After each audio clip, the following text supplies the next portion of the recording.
¿Alguna vez te has planteado por qué niños que viven situaciones durísimas, como una infancia de pobreza, abandono y maltrato, no desarrollan enfermedades físicas, psicológicas, sino que se vuelven fuertes y afrontan la adversidad y son adultos solidarios que hacen cosas por los demás?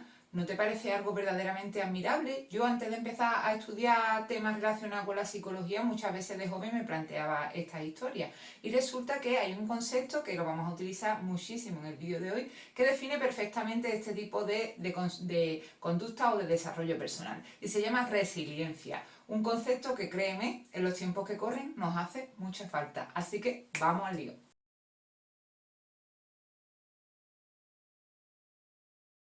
Como siempre, en el vídeo de hoy veremos tres partes: la parte de fundamentación teórica, donde vamos a definir qué es la resiliencia y con qué otras cosas tiene que ver y qué modelos han ideado algunos psicólogos y sociólogos para explicárnosla.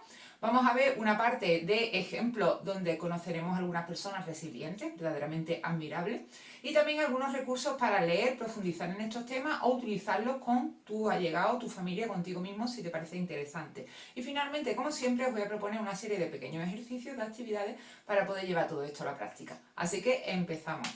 Pues bueno, como siempre vamos a empezar por conceptualizar un poco qué significa resiliencia, qué es una persona resiliente. Y resulta que esta palabra viene del latín, como muchas otras en nuestro idioma, y viene del vocablo resilio, que significa rebotar, saltar hacia atrás o volver. Y es una forma de expresar lo que quiere decir la resiliencia. Este concepto ya en español se empezó a utilizar en el campo de la ingeniería y de la tecnología, aplicado a algunos materiales que ante una gran presión se deforman pero luego vuelven a su ser. Y ahí es donde ya entran los sociólogos y los psicólogos, que robaron, retrotrajeron ese concepto, lo utilizaron en su campo para explicar esa capacidad que tienen algunas personas ante la adversidad de no solamente no desmoronarse o echar su vida a perder, por decirlo de una forma muy sencilla, muy coloquial, sino de aprender de esa adversidad y volverse más fuerte. ¿Y cuándo se aplica este concepto al campo de la sociología y de la psicología? Pues bien, hay una socióloga que se llama Amy Elizabeth Werner, que mejor dicho, hizo una investigación a lo largo de 50 años en diferentes pueblos en una isla pequeñita de Hawái, donde ella observó a niños que habían vivido en circunstancias familiares de maltrato, de pobreza, con padre alcohólico, etc. Y como muchos de ellos efectivamente desarrollaban psicopatologías, enfermedades físicas también, porque ya sabemos que, bueno, pues que somos psicosomáticos, que todo esto está relacionado, además ambiente de desnutrición, de pobreza, de muchísima carencia, y sin embargo había otros niños que no desarrollaron estas enfermedades y que además se convertían en niños fuertes, crecidos ante esta adversidad. Al principio, algunos psicólogos llamaban a estos niños los niños invulnerables, los niños que no enfermaban. De hecho, en la vocablo popular existe la creencia, ¿no?, de que en algunos momentos de especial dureza hay niños pues como que no se ponen enfermos, ¿no? Los que a veces tienen más cuidado se enferman más. Pues verdaderamente esto no es así. La socióloga Amy Elizabeth llegó a la conclusión de que no eran niños invulnerables, sino que eran niños resilientes, eran niños que se crecían ante la adversidad. ¿Y qué tenían estos niños en común? Algo muy importante que vamos a retomar en el siguiente punto, que es una persona de confianza que los quería de manera incondicional. La importancia del apego fue lo que subrayó Werner en sus investigaciones. Pero antes de llegar a desarrollar el tema del apego, que es a donde también quiero remitirme, vamos a ver, como siempre, algunas definiciones sobre resiliencia y vamos a ver cuál me gusta más, cuál considero que es más global. Tenemos aquí a varios autores que nos han hablado de esto, por si queréis investigarlo. Por ejemplo, Richardson, Niegers, Jensen y Kampfer definen la resiliencia como el proceso de afrontar eventos vitales desgarradores, estresantes o desafiantes, de manera que el individuo consigue aprender habilidades de afrontamiento ante estas situaciones. Entonces se destacan dos puntos de vista. Por un lado, el hecho de que son situaciones dramáticas, estresantes, que se sufren, pero por otro lado la capacidad de aprender, desarrollar una serie de estrategias o herramientas para afrontarlas, de manera pues que había un cambio vital en esas personas. Por ejemplo, Garmezi dice que es la capacidad de recuperarnos y mantener una conducta adaptativa después del abandono o de un evento estresante. Es una definición más sencilla, pero viene a decir aproximadamente lo mismo, ¿vale? Yo diría que la resiliencia es la capacidad de una persona o de un grupo para seguir proyectándonos hacia el futuro después de haber vivido unos acontecimientos duros y estresantes, teniendo además mejores herramientas dentro de nuestras capacidades personales. Entonces, creo que esta definición destaca ambas cosas, me gusta porque es sencilla y porque además ahora pues creo que con todo esto que estamos viviendo de la pandemia, el tema económico y tal, es un concepto que necesitamos mucho. De todas formas, antes de todo esto ya se hablaba de resiliencia como adaptación al cambio, porque es verdad que con el desarrollo tecnológico que vivimos hoy en día y con cómo están cambiando los modelos económicos y de trabajo, pues muchas personas han tenido que ser resilientes y adaptarse a cambios en su puesto de trabajo o a nuevos trabajos, estas personas que han emprendido, etcétera, y en este campo de la economía también se utiliza muchísimo este concepto, refiriéndose pues a esa capacidad, ¿no? Un poco como el ave fénix de resurgir que tienen algunas personas y de reconstruirse. Porque llegado a este punto también me gustaría destacar dos cosas. Uno, que la resiliencia no es un concepto estático, sino dinámico. Es decir, que no es algo que se tenga o no se tenga, sino que es algo que se desarrolla y que se puede aprender. Y eso es lo interesante, ¿no? Porque si no, apaga y vámonos. Por eso podemos desarrollar estrategias para trabajar nosotros mismos la resiliencia, para trabajarla con nuestro hijo, hija, alumnos, etcétera. Por eso es interesante aprender este constructo. Y luego, aparte, también el hecho de que ser resiliente no quiere decir ser invulnerable. No quiere decir que tú seas un superhéroe o una superheroína a la que nada daña. Esto sería, una vez más, una visión falaz de la psicología positiva. No se trata de ser un superhéroe y de no sufrir nunca. Se trata de, ante los momentos adversos que vamos a vivir todos y todas, porque eso es impepinable, pues poder desarrollar algunas estrategias que al menos nos hagan aprender de esas circunstancias. Dicho esto, creo que ya he contado lo que quería del concepto resiliencia para definirlo a grandes rasgos.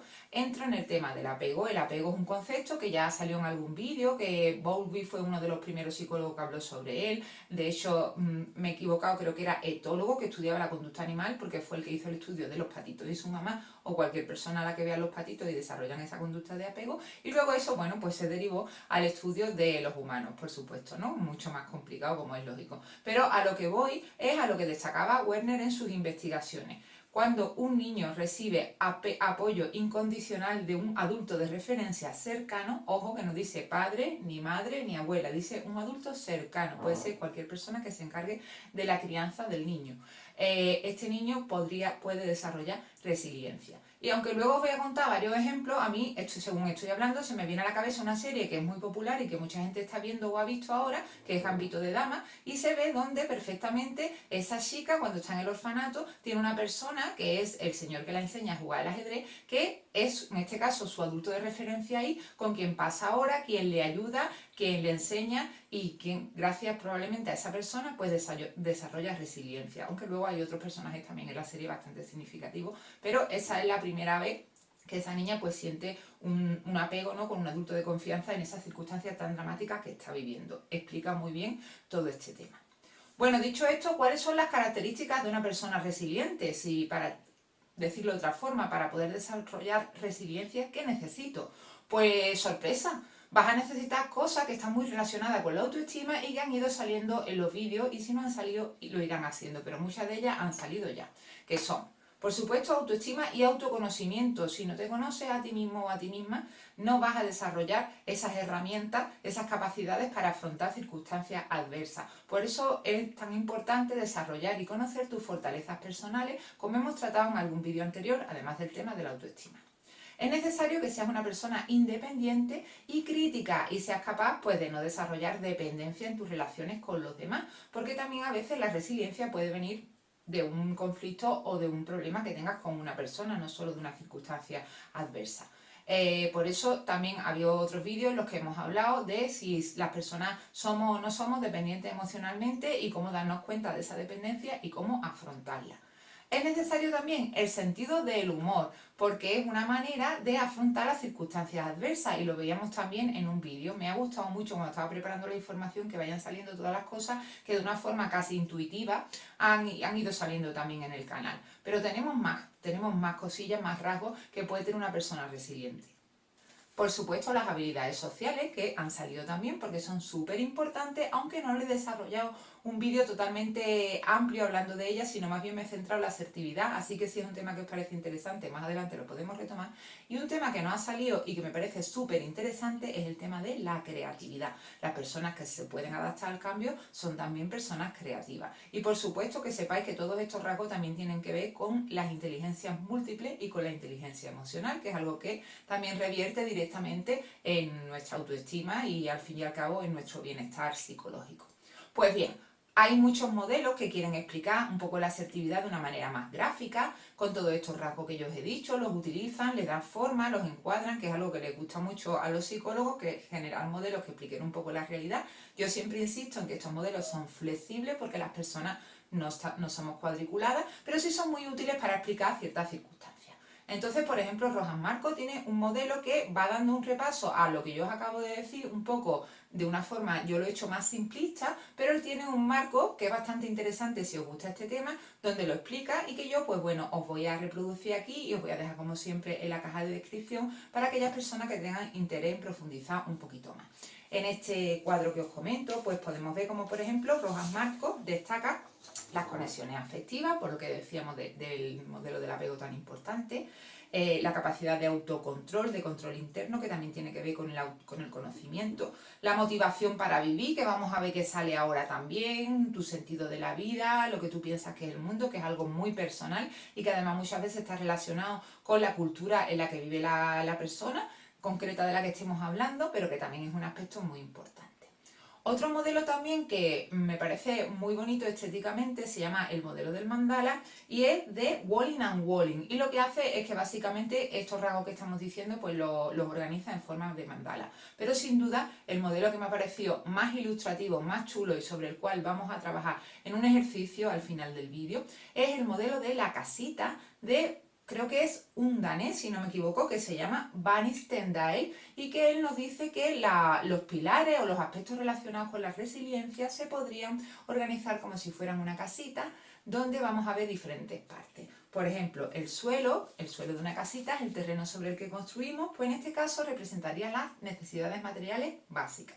Luego tendríamos un poco los cimientos, que es sobre donde nosotros construimos nuestra resiliencia. ¿Y qué son nuestros cimientos? Pues esas figuras de apego que hablábamos, esas figuras de apego que no solamente son la familia. En un momento dado, si estamos hablando de resiliencia profesional, pueden ser mis compañeros de trabajo, puede ser mi barrio, mi pueblo, donde yo me siento bien, donde yo me siento en casa. Luego, en el primer piso o la planta baja, por así decirlo, tendríamos el sentido de la vida, que es un poco lo que decíamos antes. ¿Cuál es la motivación que yo tengo para vivir? Una motivación religiosa, una motivación existencial, superarme, crecer, aprender. Y en la última planta, en el tejado, tendríamos las experiencias nuevas que me hacen cambiar y que me hacen transformarme. Conocer diferentes culturas, aprender, realizar viajes. Cada persona tiene su personal casita. A veces en psicología, sobre todo cuando es psicopedagogía o psicología infantil, utilizamos un vocabulario un poquito infantil, ¿vale? Estoy diciendo casita porque se llama así el modelo, pero yo creo que perfectamente, de hecho es mucho más fácil aplicar este modelo en adultos por el tema del autoconocimiento que hacen los niños. Pero bueno, que eso que a veces cuando me escucho a mí misma digo, ya estoy hablando muy maestra, pero se llama así, la casita. Como decía, el tejado, pues sería eso, esas expectativas que tenemos y esas nuevas experiencias. Luego había autores que han retomado este modelo y lo han ido adaptando, está muy chulo. Aquí le pone a la casita una chimenea porque dice que es la forma de relacionarse con el mundo. De hecho, el propio Vanny Stendhal, lo he pronunciado bien, I can't believe it. Bueno, a ver si me escucha un danés, que es lo que opina. Pero bueno, el propio psicólogo nos dice que el modelo de la casita tiene que ser flexible y adaptable en una frase que os voy a leer porque me gusta mucho y resume muy bien todo lo que estamos viendo, ¿no? Y dice, una casa, como una persona resiliente, no tiene una estructura rígida, ha sido construida, tiene su historia y necesita recibir cuidados y hacer las reparaciones y las mejoras pertinentes. Las diferentes habitaciones se comunican con escaleras y puertas, lo que significa que los diferentes elementos que promueven la resiliencia están entretejidos. Claro que sí, mis necesidades básicas se comunican con mis aspiraciones y con mi sentido de la vida, está todo relacionado. Por eso este modelo tan dinámico me parece tan bonito y tan gráfico. Bueno, vamos a seguir un poquito. Si te interesa la resiliencia para aplicar en tu familia, con tus hijos, con tus alumnos, ¿cuáles son los rasgos de la familia resiliente? ¿Os acordáis que hace unos vídeos que me he referido ya en el tema de las relaciones dependientes? Hablábamos de que hay familias que promueven educar hijos e hijas independientes y otros que promueven la dependencia emocional. Pues igualmente podemos optar hacia un modelo de familia resiliente y esta familia tendría que cumplir una serie de características. Entre ellas serían fomentar la autoestima de todos sus miembros, estar ahí ante las necesidades de las personas, unos padres que responden a las necesidades de su hijo, que están presentes, que haya buenos tratos como ejemplo dentro de la familia, que haya también libertad, que haya un permiso para la independencia, porque en ningún momento la familia... quería haber dicho en el punto del apego algo que se me ha pasado, pero lo retomo aquí, me estoy acordando ahora mismo, ¿vale? Cuando hablamos de una familia que está presente, de un individuo importante en la vida del niño, cuando hablamos de una persona, una figura de apego, en este caso una familia que fomenta la resiliencia, no estamos hablando en ningún caso de una familia que no pone límite o que tolera todo lo que el niño quiere, porque en ese caso estamos generando niños y niñas con muy baja tolerancia a la frustración, y esto es algo que yo en el trabajo me lo encuentro. ¿Vale? Muchas veces queremos tanto a nuestro hijo y a nuestra hija que no queremos que sufran en ningún momento, les queremos ahorrar cualquier tipo de disgusto y esto es muy contraproducente porque no desarrollan esta herramienta que estamos viendo ante la adversidad, porque no hay ninguna adversidad, todos vamos solucionándoselo nosotros por delante y esto es un problema que genera una falta de madurez importante y en un momento dado pues puede llegar a desarrollar problemas mentales, psicológicos. Entonces, no estoy diciendo en ningún momento que una familia resiliente o que una figura de apego vaya por delante del niño evitándole todo mal en la vida. Simplemente está ahí y le acompaña y le ayuda. Esa es la diferencia. Pero por supuesto que pone límites y por supuesto que deja que el niño se frustre cuando es necesario que lo haga, porque hay cosas pues en la vida que nos frustran y punto. ¿Vale? ¿Qué más hace la familia resiliente? Como promueve la independencia, la familia resiliente pasa tiempo en común, pero también tiene hobbies independientes. Y además son hobbies que a veces están enfocados, como digo yo, hacia adentro. Por cierto, a ver si hago un vídeo de las personas introvertidas, que me parece un tema súper interesante y que está un poco socialmente no bien valorado. Pero bueno, como decía, hay hobbies hacia adentro, leer, ver una película que puedo hacer yo sola, además de hacer en familia, y hay hobbies hacia afuera, que puedo hacer en familia, que puedo hacer yo sola. Participar en un club de lectura, salir a dar un paseo, visitar un museo. Todo este tipo de actividades la promueven la familia resiliente. Pero ¿qué pasa si yo en vez de aplicar todo este conocimiento en mi familia lo quiero aplicar para mí? Pues pasa que tenemos una infografía muy chula que he preparado con una serie de tips para trabajar la resiliencia. ¿Y cuáles son estos tips? Vamos al lío. El primero es potencia tus relaciones, porque si estamos hablando que los niños necesitan una figura de apego para sentirse resilientes, para sentirse capaces de afrontar la adversidad, las personas no somos muy diferentes. La red de soporte emocional, que otras veces también he hecho alusión a esta idea porque me parece muy gráfica, es necesaria en nuestra vida para que podamos afrontar, pues ya lo veíais en el vídeo anterior, momentos tan duros como un duelo, como una despedida o un cambio importante en nuestras vidas. El segundo sería evitar ver las crisis como obstáculos insuperables. Y aquí voy a relacionar con un tema que he hablado antes acerca de cuando decíamos que en el mundo del trabajo también se puede ser resiliente si uno sabe adaptarse a los cambios y ver esas crisis, esos momentos en los que ya no me sirve lo que estaba haciendo o a lo que me dedicaba o lo que me daba un sustento como un momento para cambiar, para adaptarme y para crecer. Las crisis obviamente pues nos desestabilizan, nos ponen nerviosos y nos generan emociones que pueden ser incluso desadaptativas, pero al final de ellas siempre, si me fijo, puedo aprender cosas. Relacionado inmediatamente con lo anterior es aceptar que el cambio forma parte de la vida. Personalmente, que voy a hacer una crítica a mí misma, que yo soy una persona muy rutinaria, a la cual pues los cambios a veces me ponen un poco nerviosa y entonces hay veces que intento de una forma totalmente inconsciente, pero yo me he dado cuenta porque me gusta observarme, porque me gusta el tema del crecimiento personal, intento evitarlo. Y eso pues no dice mucho de mí, ¿no? O sea, soy consciente de que ante situaciones de cambio debería de decir, voy a aprovecharla y en vez de evitarla, a por todas y vamos a ver qué pasa. Lo reconozco. El punto número 4 dice, oriéntate hacia tus metas. Las personas tenemos que tener motivaciones, tenemos que tener objetivos. Por eso también es importante pues tener un proyecto de vida, que es algo que yo trabajo también a veces con mis alumnos, sobre todo en el tema de orientación académica y profesional, porque eso es lo que nos hace movernos, lo que nos hace que la motivación funcione. El quinto apartado nos habla del autoconocimiento, que ya lo veíamos antes. Cuanto mejor nos conozcamos, cuanto mejor conozcamos esa cajita de herramientas de la que yo os hablaba, que son nuestras fortalezas, pues más fuerte, más fácil vamos a tenerlo, porque vamos a tener claras nuestras herramientas con que podemos luchar ante diferentes circunstancias o cosas que nos sucedan. Así que el autoconocimiento es muy importante, y buscar momentos para la introspección, para reflexionar sobre esto y aprender, pues son grandes oportunidades. El sexto habla de mantener las cosas en perspectiva, porque también lo veíamos en el vídeo anterior. Pues bueno, verdaderamente hay momentos de la vida que no podemos cambiar ni podemos controlar, pero también podemos evitar que se magnifiquen, que se cronifiquen o que los vivamos de una forma que ya sea totalmente patológica, conservando un poquito pues eso, la perspectiva, evitando los pensamientos automáticos negativos, la visión túnel, el pensar que todo me pasa a mí, etcétera, porque eso solamente lo que hace es condicionarnos a vernos pues cada vez más abajo, ¿no? Como en un hoyo. Y finalmente, cuídate, date momentos de mimo, disfruta haciendo cosas que te gustan, permítete descansar. Muchas veces vivimos en una sociedad tan exigente con la presión social que tenemos, conseguir 8.000 títulos, en tener 8.000 cursos, en hablar 8.000 idiomas, y además hacer pilates, y además comer saludable, y además... Bueno, pues si fallas un poquito y te relajas tampoco pasa nada, porque somos personas, y a veces cuidarnos también es decir, hasta aquí he llegado y ahora pues no quiero seguir, voy a parar un poquito.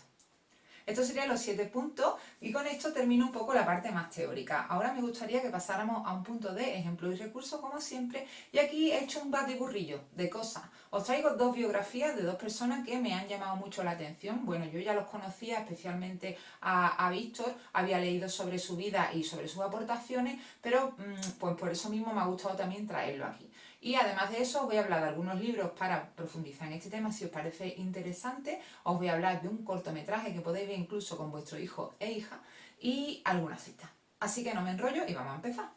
La primera biografía es de Tim Gennard, que tiene escrito un libro que se llama Más fuerte que el odio, y es muy famoso porque es uno de los ejemplos vivientes de resiliencia que hay hoy en día más famosos, ¿no? Este chico vivió una infancia terrible de maltrato, porque además sufrió el maltrato familiar y sufrió maltrato institucional, es decir, cuando le quitaron la custodia a sus padres por temas de alcoholismo y malos tratos, con 6 o 7 años fue a una institución y allí vivió también el maltrato, la pobreza, la miseria y el hambre. Pero con 13 o 14 años además fue violado, fue prostituido, es decir, este hombre ha tenido una vida terrible. Pues aún así sí que cuenta en su libro que hubo una figura de apego que le hizo un poco cambiar, porque también llegó a intentar suicidio en un momento de su vida. Pues este hombre, a pesar de todo, escribe libros, tiene una fundación que se llama Altruist, ayuda a niños sin hogar, tiene 4 hijos y es una persona modélica. Por eso es un ejemplo interesante de todo lo que estamos hablando. Obviamente yo voy a dar ejemplos pues que son muy loables, pero esto no quiere decir que aquí tengamos que ser todo el mundo Gandhi, ¿vale? La resiliencia no solamente quiere decir que seamos capaces de logros tan grandes como esta persona, como Víctor Frank, que vamos a ver ahora, también quiere decir que yo sea capaz en un momento de mi vida crítico, aunque no sea tan dramático, de crecerme y de aprender. A veces, ¿qué pasa? Que pones unos ejemplos que dices, madre mía, me quedo pues un poco sorprendida, no sé, yo no soy capaz de tanta alabanza, ¿no? Pero sí es verdad que las cosas se pueden llevar un poco a la realidad de cada uno. Y como decía, Víctor Frank es conocido por ser padre de la psicología humanista, pero es que además este hombre resulta que ya era neurólogo y psiquiatra cuando estalló la Segunda Guerra Mundial, y siendo judío como era, lo metieron junto a sus padres en un campo de concentración, pero no solo uno, sino 4 campos de concentración, incluyendo Auschwitz, llegó a vivir este hombre. Sus padres fallecieron además. Y figuraos cómo salía la gente de los campos de concentración a nivel físico y mental. Pues después de esto, este hombre siguió investigando, escribió muchísimos libros, fue profesor universitario de 2 universidades de Estados Unidos súper famosas, y fue reconocidísimo y ha tenido una bibliografía impresionante. Un ejemplo más de personas que se crecen ante la adversidad. Y si queréis conocer un ejemplo más, el protagonista actor del cortometraje que os voy a recomendar ahora tiene muchos vídeos en YouTube contando también su vida y su experiencia. Es una persona con discapacidad que no tiene brazos ni piernas, y el cortometraje que os recomiendo es muy bonito, se llama El Circo de las Mariposas, vocaliza Noelia. Es muy bonito pues porque es una historia de superación, pero además tiene una imagen, el vídeo tiene una fotografía muy bonita, muy cuidada, con un punto casi mágico, y como os digo, a mí me gusta mucho ponérselo a mis alumnos porque a los chicos les impacta mucho, les llega muy bien y es muy bonito para verlo con niños y niñas y explicarlo un poco, hablarlo en casa, porque introduce el tema de eso, de la superación personal, de la solidaridad, etcétera. Es muy bonito. Es que de verdad. Y como os decía, su actor, es que yo misma me flipo. Su actor es un hombre pues que también es un ejemplo de superación personal por su discapacidad y cuenta su historia, incluso hay vídeos. Él va por los institutos norteamericanos hablando de sí mismo, tiene también un sentido del humor. ¿Os acordáis en el vídeo del sentido del humor que os puse también a una chica con discapacidad que hacía mucho humor con su propia situación? Pues este también hace un poco lo mismo y por eso os decía antes que esto está todo relacionado. Con respecto a los libros, os traigo dos libros. Uno, voy a recordar un poco sus títulos. Ay, por cierto, no he dicho dos citas de las dos personas que os he comentado que me parecen muy chulas, ¿vale? Os las voy a decir porque no me las quiero dejar. Tim Guenard, que es el hombre que escribió Más fuerte que el odio y el que os había contado de su infancia terrible y que ahora tiene una fundación, dice: el hombre es libre de alterar plenamente su destino, para lo mejor y lo peor. Tom Guenard, yo, hijo de alcohólico, niño abandonado, he hecho errar el golpe a la fatalidad. He hecho mentira a la genética. Este es mi orgullo. Es muy bonita esa frase porque me celebro haberme crecido ante lo que parecía que estaba escrito que iba a ser mi vida. Y luego Víctor Frank dice: cuando nos encontramos delante de una situación que no podemos cambiar, el reto consiste en cambiarnos a nosotros mismos. También una frase que me parece que puede dar para pensar y que ilustra muy bien un poco todo este concepto de la resiliencia. Bueno, el libro que os comentaba, los libros que son dos, uno se llama Los patitos feos. La resiliencia, una infancia infeliz no determina la vida, y un poco retoma esta idea que os decía al principio del vídeo de cómo nos llega a llamar la atención que un niño que se cría en miseria, malos tratos, etcétera, en un momento dado pueda salir de ahí y florecer, ¿no? Y es de Boris Cyrulnik. Uy, que mal lo he pronunciado.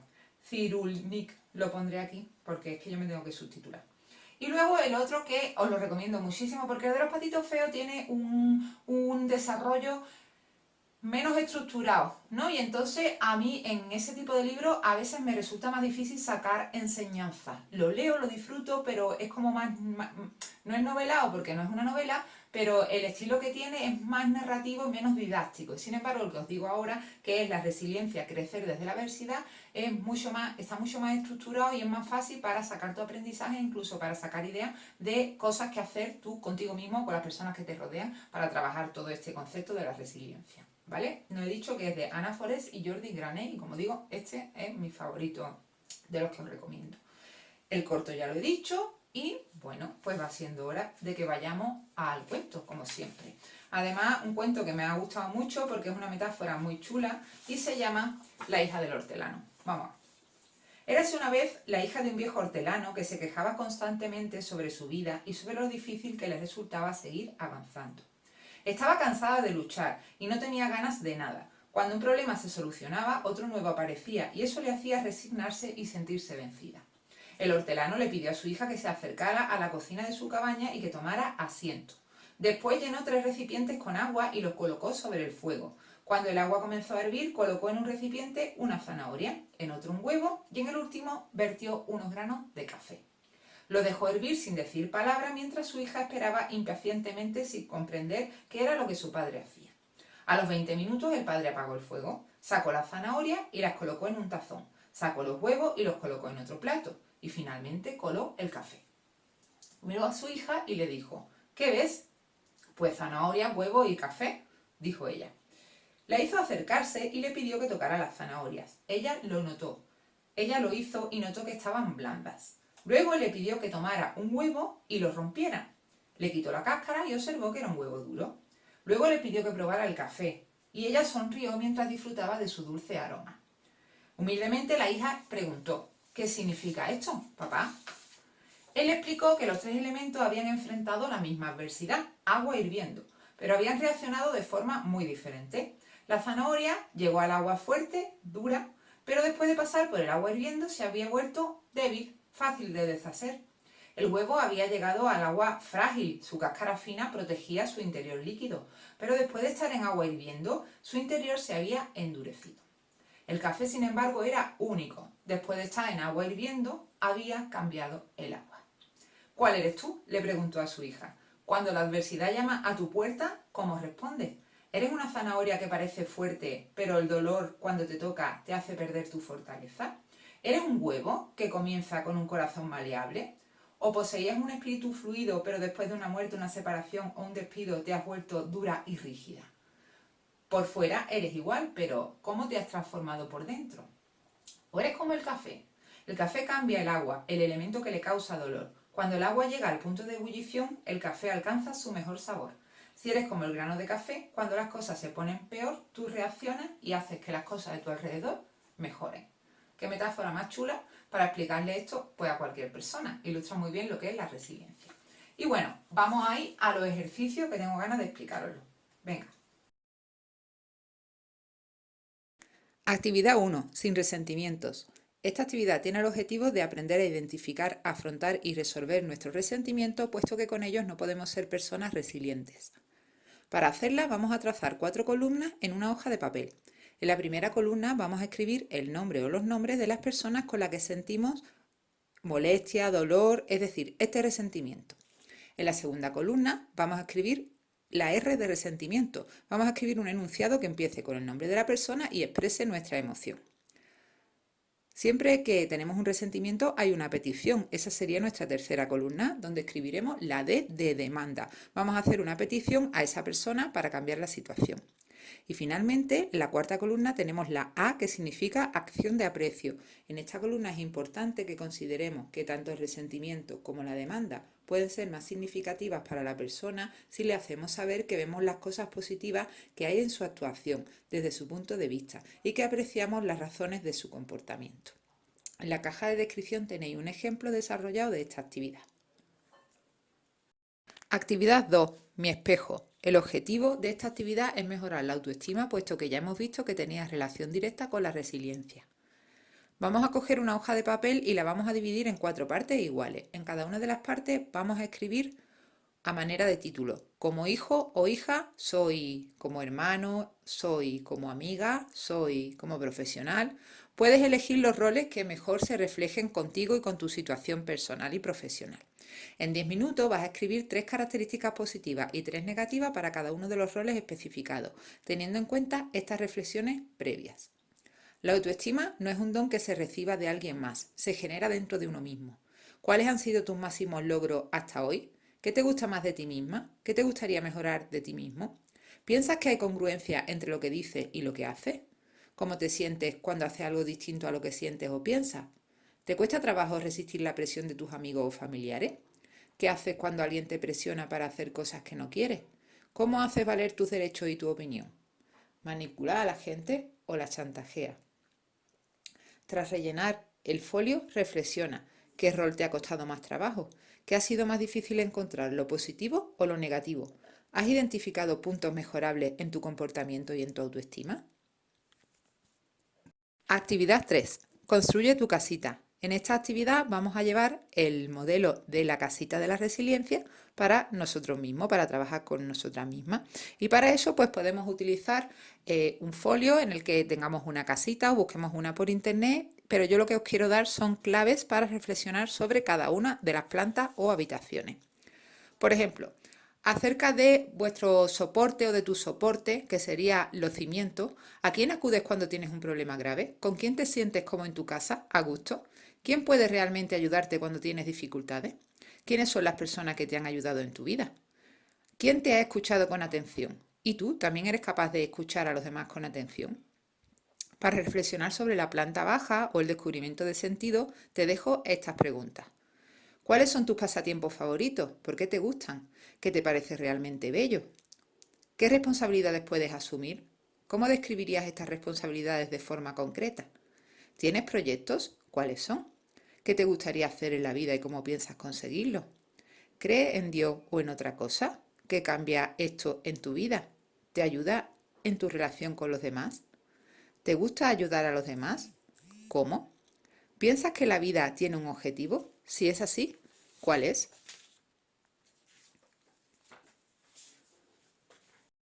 No olvides tampoco rellenar la parte del tejado, que son tus aspiraciones, tu proyección hacia el futuro y las cosas de las que esperas aprender y seguir creciendo en la vida. Bueno, pues ya hemos llegado al final del vídeo. Como siempre, espero que os haya parecido muy interesante. Házmelo saber a través de comentarios, que me gusta mucho leeros. Y como siempre, si os parece que esto puede ayudar a alguien o que puede ser interesante para alguna persona, por favor compartid el vídeo para que llegue a más gente. Muchas gracias por verme. Os recuerdo que tenéis de todo en la cajita de descripción y hasta el próximo vídeo. Chao.